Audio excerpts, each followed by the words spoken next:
within this particular mega trend, that is emerging carbon economy, uh, we have explored some of the significant trends that will actually shape the transition, the global transition towards a low carbon future.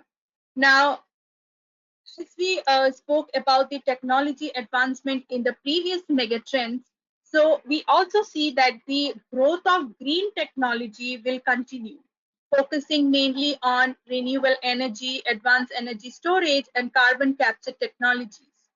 So, some of the notable trend signals that we have captured today are currently there are 18 direct air capture plants in operation worldwide, which are primarily located in Canada, Europe, and United States.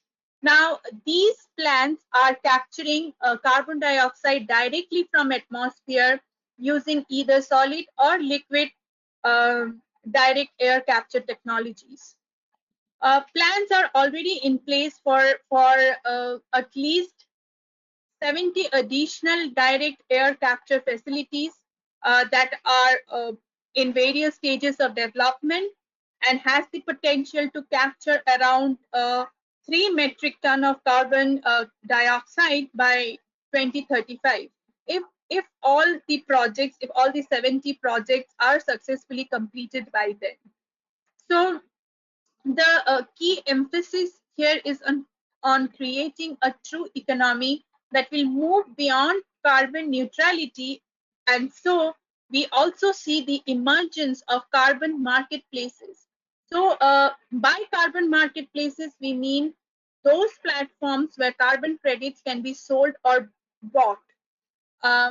This marketplaces, this carbon marketplace actually allows investors, enterprises, and even individuals to trade their carbon credits. And the goal of these marketplaces is to reduce the overall carbon emissions over time. Some of the eminent trend signals that point towards this trend are the compliance-based carbon market has seen a significant growth, and the total value of these markets to date are estimated to exceed uh, more than $270 billion. As of 2024, there are at least 38 compliance-based carbon markets in operation around the world. Now, these markets are also known as emission trading system and are primarily focused on trading carbon credits. So some of the major ones are the European Union emission trading system, which is supposed to be the largest, and this accounts for around 90% of the entire global carbon credits turnover today.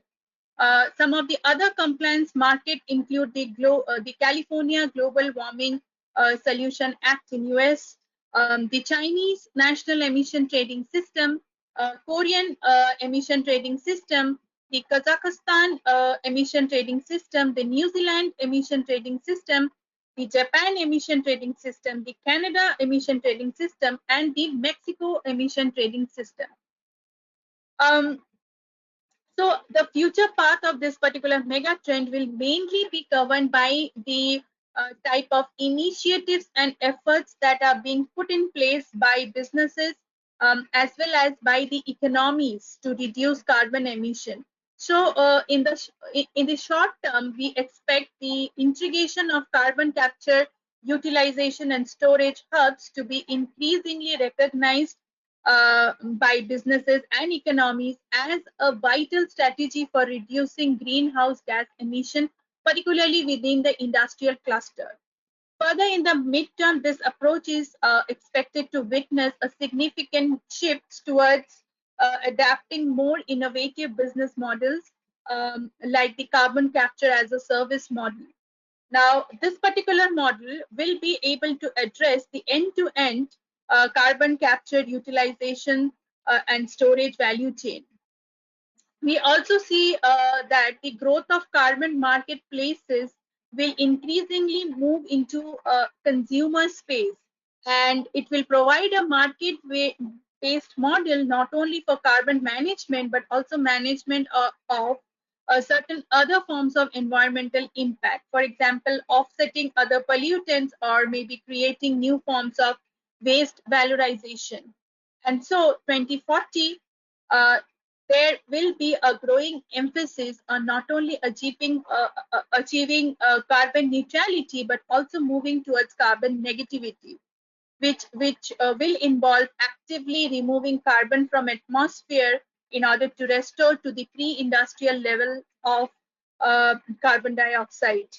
Again, by 2040, we'll see that the concept of carbon currency will be emerging as a potential global initiative, which is already been encapsulated by the Global Carbon Reward Agency, which has already proposed a market-based policy that will utilize a carbon currency to establish a reward system for some of the evident climate mitigation efforts, and we expect this particular idea to become mainstream by 2040. So clearly, we expect to see a more sustainable driven future, and we all can well imagine a world that can achieve limitless energy.